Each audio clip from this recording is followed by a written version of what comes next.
There's a 5-page maximum, so 2,500 words, and it will contain a brief introduction on the country context and program background, analysis of critical successes and challenges, and identify key lessons learned and recommendations. The topic will be due February 1st, so that's a month and a half from now. You will post that. I'll put a special discussion board topic that says case study topic, and you can post your case study topic there, and that will just include a title, including the country, 3 to 4 paragraphs explaining what will be covered, and the names of the participants.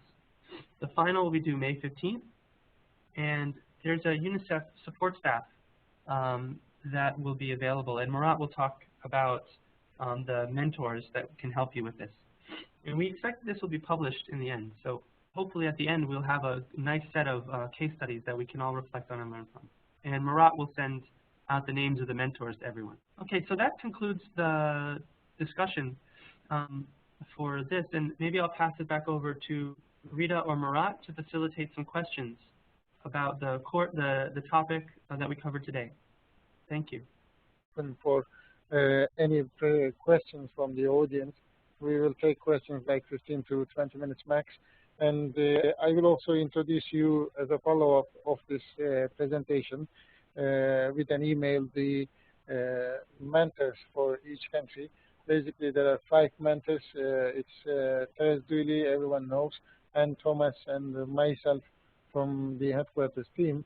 And there are 2 additional Washington School supporters, Peter Panman, and everyone knows him also, and Greg Keast. So we have 5 mentors, and I will send you the list who will be mentoring to which country. It's basically we are there whenever you need support or additional discussion on anything, and the mentors will be providing any kind of support you may need. Yes, Amara Worki, you have a question, please. The floor is over to you. I'm unmuting you. Okay, thank you, Murat. Hi, everyone. It was a very interesting session. I really enjoyed it. Having said that, I have some questions to ask for discussion. The first is as to the School Wash program.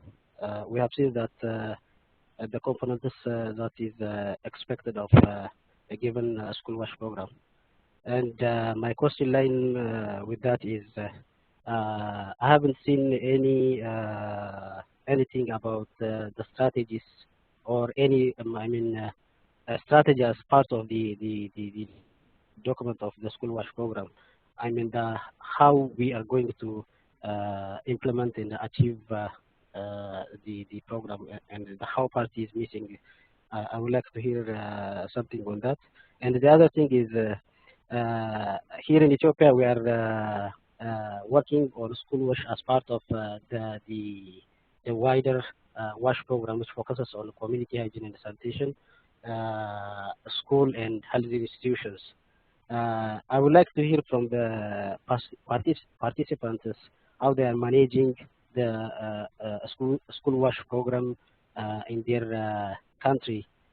What I would like to say here is, as I learned right now, the School WASH program is very broad and needs a very intensive work. How did the participants manage in their country to just deal with the whole WASH program and the School WASH program? Thank you. That is my question. I will move to Iraq Haile. It's over to you. Okay, thank you very much, Murat. My question is on the criteria of selection of schools for WASH intervention. There are a number of criteria proposed, and there are also some included, like accessibility. And my question is, if we include criteria like accessibility, that's not compromising issues of equity, for example. If you are saying we have to be equitable and reach most marginalized areas in the schools, and if you put again a criteria of accessibility, then it will be a big challenge to have equitable support for all the schools? That's one of my questions. It could be possible, it could be a good criteria for building schools, or maybe for pilot schools, but for providing WASH support, if you put the criteria like accessibility, then it still will keep out of the support for all the marginalized areas. Thank you.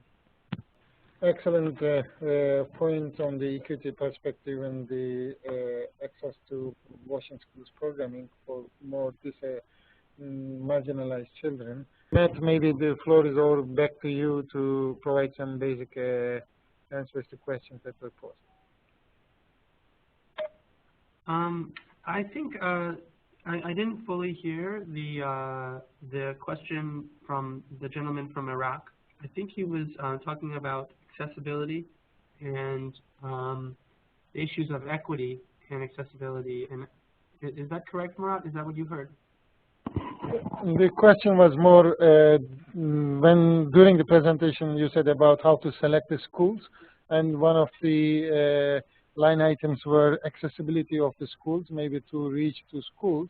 And the question was, if we use it as a criteria, then we may go to schools where they are accessible, and we may not reach to marginalized communities or people in different parts of the country where they may be more in need for washing schools programming.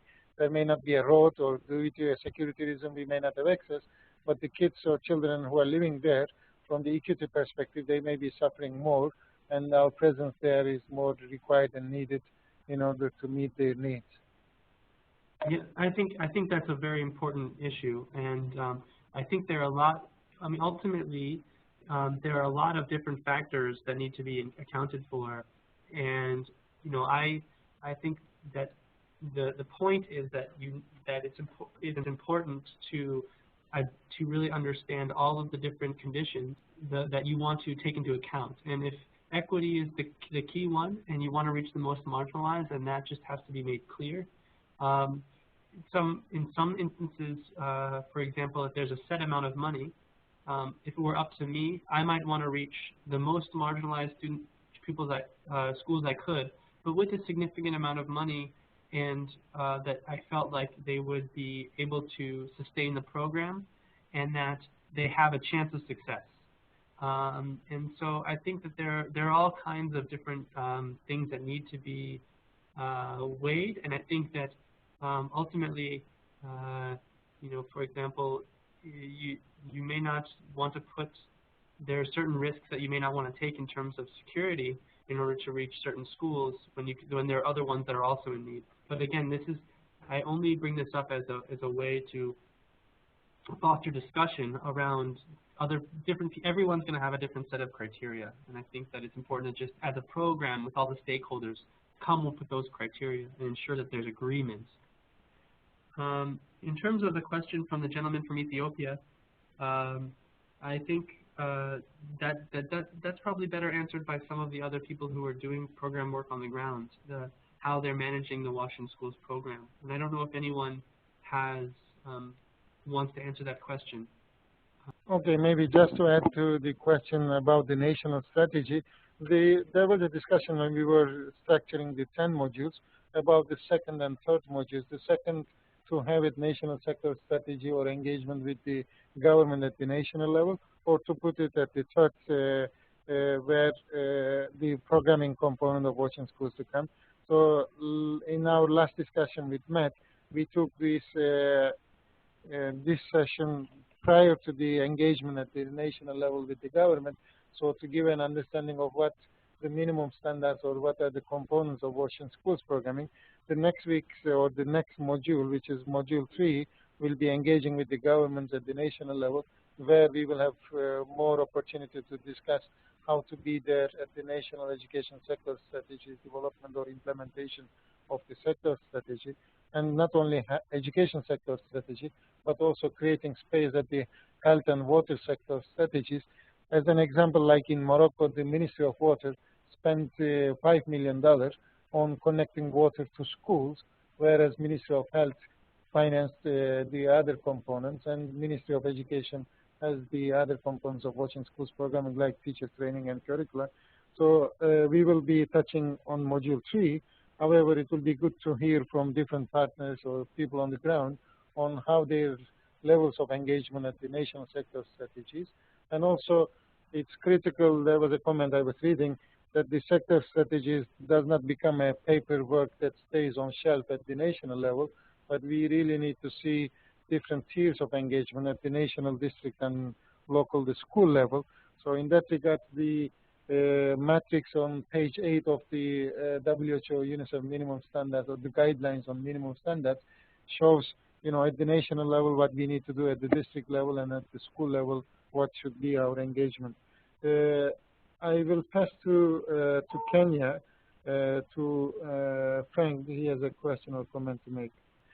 Yeah, this is Francis Asuna from Kenya. Now, I was just looking at hearing the standards. They're very, very good, but I'm just wondering, like in some areas whereby you have issues of poverty levels being a bit too high, then you might find that you might end up building or having, for example, wash facilities which are better than even the schools. So this is the kind of concern I'm trying to look at. And secondly, also just to follow up on that one, the issue of we're also trying to think about what the school-led total sanitation, which we are trying to encourage, that schools can just have, build what they can and have what they can for in terms of wash interventions. So how is this vis-a-vis the standards? Thank you. Yeah, thank you, Frank. I will move to Loretta. Loretta, is over to you. Everybody, hello.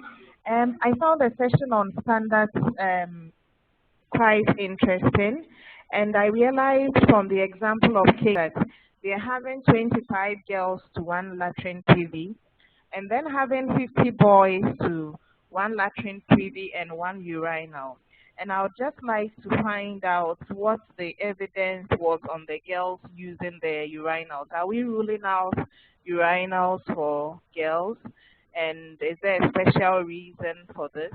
And are we saying that in determining standards, we say 2 latrines for 50 girls, in which case we have 1 for 25.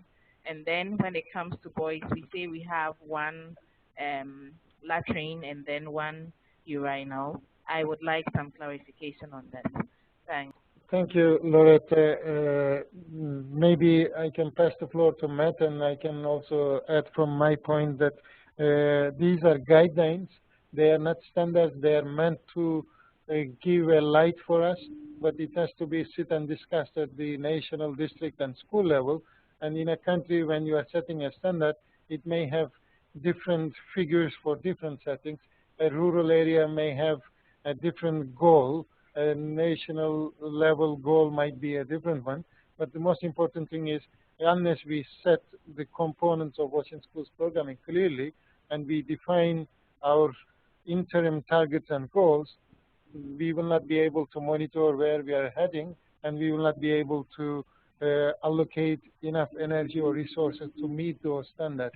So the ultimate thing is, these are guidelines, these are starting points to have a discussion at the national level to see what we have on hand and how we can move forward. Yeah, I will pass to Therese. Hi, everyone. Just to add to what Murat was saying, because when we were involved in the development of the guidelines, we were actually very reluctant to put in figures because we reckoned that people would see them as standards. And then following pre-testing, there was a request that we put in some sort of a guide. And the whole issue is that you've got to decide in your local context what your local standard is. There'll be differences, for example, in schools where they allow children to use toilets throughout the day, and in schools where they only allow children to use toilets during official break times, because the demands on a set of